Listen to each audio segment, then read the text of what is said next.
Salut, aici Tony. Astăzi am o întrebare puțin mai ciudată. Tu știi care e diferența dintre alb și negru? Ei bine, negru are mai mare. Și aici nu mă refer la Dan Negru în comparație cu Mihai Albu. Mă refer așa, în general. Acum pe bune, oare care e diferența dintre alb și negru? Bun venit la Genialii!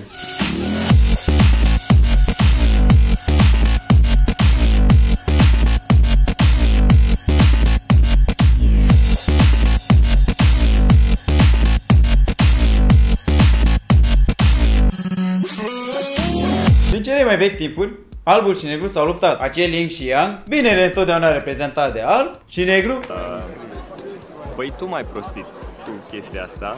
Bagă-ți și tu capul acolo. Eu nu vreau să apar.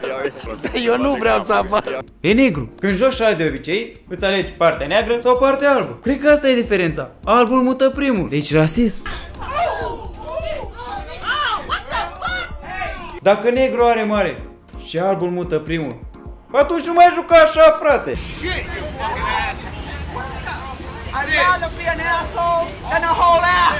Pe clar, când ești nervos, vezi negru. De ce e de rău? De ce? Ori închizi dracu televizorul, ori schimbi de pe antenă. Când vezi pe cineva îmbrăcat în negru, te gândești la ce e mai rău. Veșnica pomenire, veșnica lui pomenire. Părinte! Ești tâmpit, ce vai mă stropești? Dar nici așa nu poți ști. Uite la ăștia, spre exemplu, ăștia se îmbracă în alb la mormântare. Noi ne îmbrăcăm în negru la mormântare. Deci riști nici măcar să nu știi ce urmează. E ca la albă neagră. Păi ăsta are, ăsta n-are, asta e câștigătoare. Până la urmă, care e diferența între alb și negru? Dacă te duci cu Gabi și te întâlnești dincolo la stand la Humanitas, deci aveți același volum, aceleași dimensiuni, nu? Acum ce pot să spun, dragă Marius, Gabi, tu vorbești de Găbiță, de colegul meu de preț, de Găbiță Liceană. Da, de Găbiță Liceană, așa. Păi, eu, Găbiță... El are un avans de pe 14 Țigări îmi cumpăr, după ce mă doare în pur. Bă, ăsta știe sigur. Tony, nu putem concretiza clar diferența dintre alb și negru, deoarece aceste două stări nici măcar nu există fizic. Negru poate fi definit ca impresia vizuală simțită atunci când o radiație electromagnetică din spectrul vizibil nu este percepută de ochiul uman. Deci, în concluzie, negru reprezintă lipsa tuturor culorilor ce alcătuiesc lumina, iar albul combină toate culorile, ce stimulează în mod egal cele trei tipuri de receptori sensibili la ochiul uman. Am înțeles. Vrei să-mi distragi atenția ca să nu te ascult. Fii cuvinte. Stai un pic, Wiki, dar n-am înțeles ce legătură are lumina și cu atât mai puțin legătura cu radiațiile. Păi uite, Tony, hai să facem un experiment. Ce culoare are cana asta? Păi albastră. Și aceasta? Albă. Aha. Ia să vedem acum ce culoare au dacă stingem noi lumina.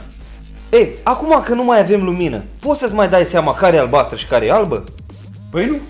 Fără lumină, nu avem nici alb, nici negru și nici o culoare. Tu n-ai de unde să știi ce culoare au cănele astea.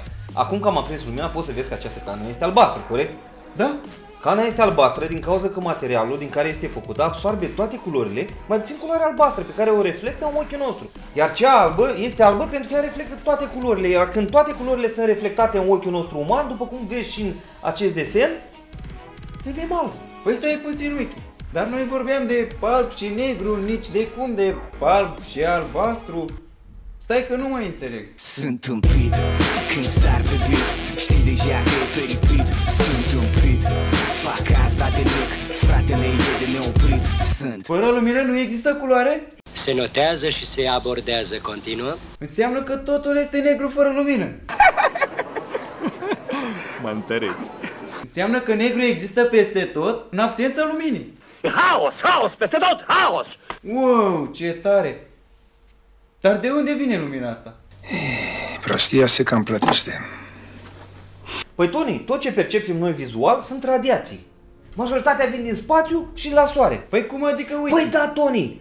Lumina aia care o vezi la soare de când răsare și până apune este doar o radiație. O radiație atât? Da, și uite cum o vezi, ea este pusă într-o scară de valori, majoritatea sunt gamma, X, ultraviolete, microunde și unde radio.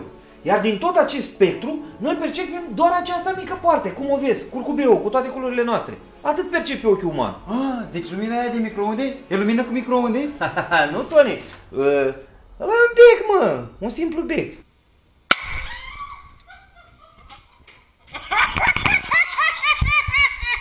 Ah, deci becul ăla emite și el radiație, Exact. dar în spectrul nostru vizibil. Exact, cum vezi să și aici. putem vedea. Da, să vezi că ne gata așa urmă. Mamă, ce de radiație. De asta facem cancer vechi. Suntem radiați apropiu. Nu chiar așa, Tony. Uite, de exemplu, radiațiile gamma sau X, într-adevăr, sunt niște radiații periculoase, ele având o frecvență foarte înaltă și o intensitate foarte puternică. Ele chiar pot să ne distrugă celulele corpului uman, ducând la cancer de piele. Uite, de exemplu, ultravioletele. Ții minte când îți zice ăla la meteo, dacă știi, vara să nu ieși decât acoperit, să ai grijă la soare, că sunt ultraviolete puternice și poți face cancer de piele, hă? Și să nu te îmbraci în culori cum ar fi negru, fiindcă negru absorbe toate culorile, inclusiv ultravioletele. Și de aceea îți ajung din hainele negre în piele și uite așa faci cancer de piele.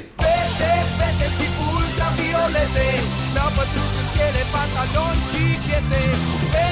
Verde și ultraviolete, vreau să le agăț, dar iau numai țepe.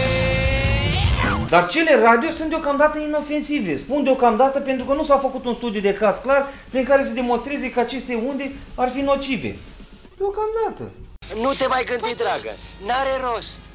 Mai lasă mintea să se odihnească. De azi port numai alb și nu mai fac mișto de Dan negru. Și gata. Tot ce e tânăr e frumos.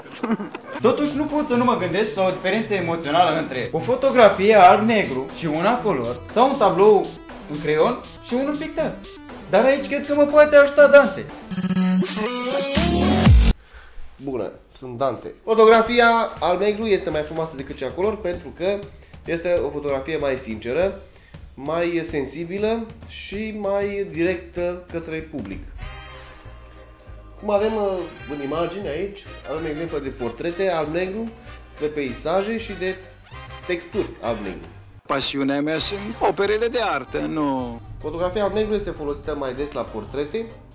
O întâlnim de la începuturile fotografiei.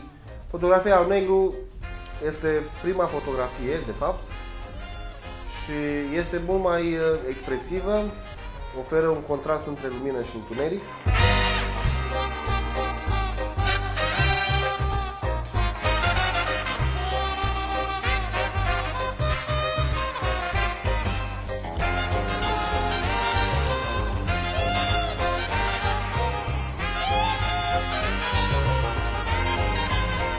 Alb și negru sunt două nouă culori care au fost folosite de la început în artă. Începând cu picturile rupestre din peștera Lascaux din Franța, găsim desene în alb și negru realizate pe pereții.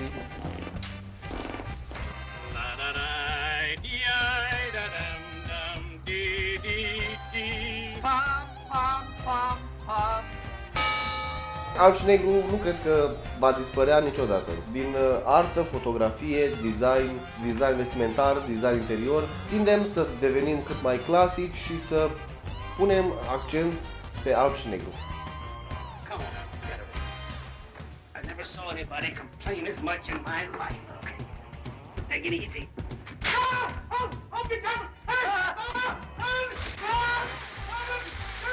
Pentru mine, în final, fotografia alb-negru și arta realizată în alb și negru vor dăinui pentru totdeauna.